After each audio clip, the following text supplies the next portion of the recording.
इससे पिछले क्लास में हम आपको क्या बताया था कि अभिक्रिया, रासायनिक अभिक्रिया क्या होते हैं, रासायनिक क्लास है ये। तो रासायनिक अभिक्रिया को क्या होते हैं कि जब दो पदार्थ मिलकर के एक पदार्थ का निर्माण करता है या एक पदार्थ टूट करके दो नए पदार्थ का निर्माण करता है तो उसे रासायनिक अभिक्रिया कहते हैं। रासायनिक अभिक्रिया मतलब क्या कि अभिक्रिया हो, दो पदार्थ का मिलन हो या एक पदार्थ का किसी प्रक्रिया द्वारा टूटे, उसे रासायनिक अभिक्रिया कहते हैं। तो बहुत सारी रासायनिक अभिक्रिया होती है, हम उसमें बारी बारी से एक एक करके सारी अभिक्रिया को पढ़ेंगे।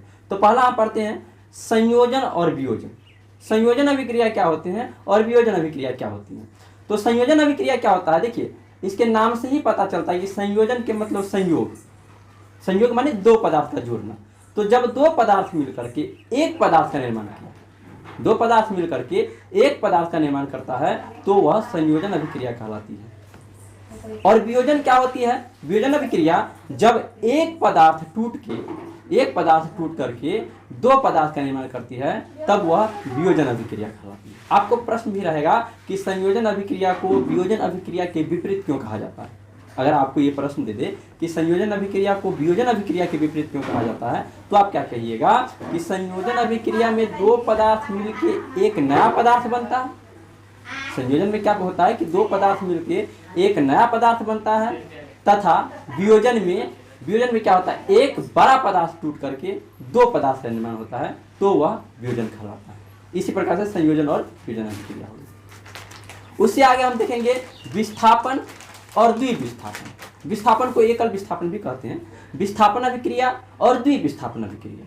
विस्थापन अभिक्रिया में क्या होता है कि एक बड़ा तत्व माने अधिक अभिक्रियाशील वाला तत्व कम अभिक्रियाशील वाले तत्व को विस्थापित कर देता है, माने हटा करके स्वयं वहां पे बैठ जाता है।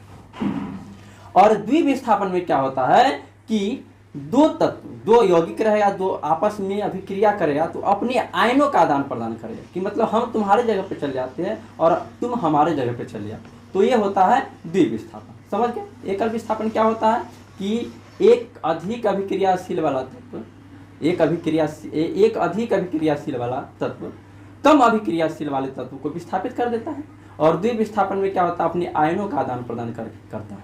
तो इस प्रकार से द्विविस्थापन होगा। तो आज की क्लास में हम बताएं कि संयोजन और वियोजन दो अभिक्रिया वो हो गया, एकल विस्थापन और द्विविस्थापन दो ये हो गया। तो इस प्रकार से इसको हम याद करेंगे।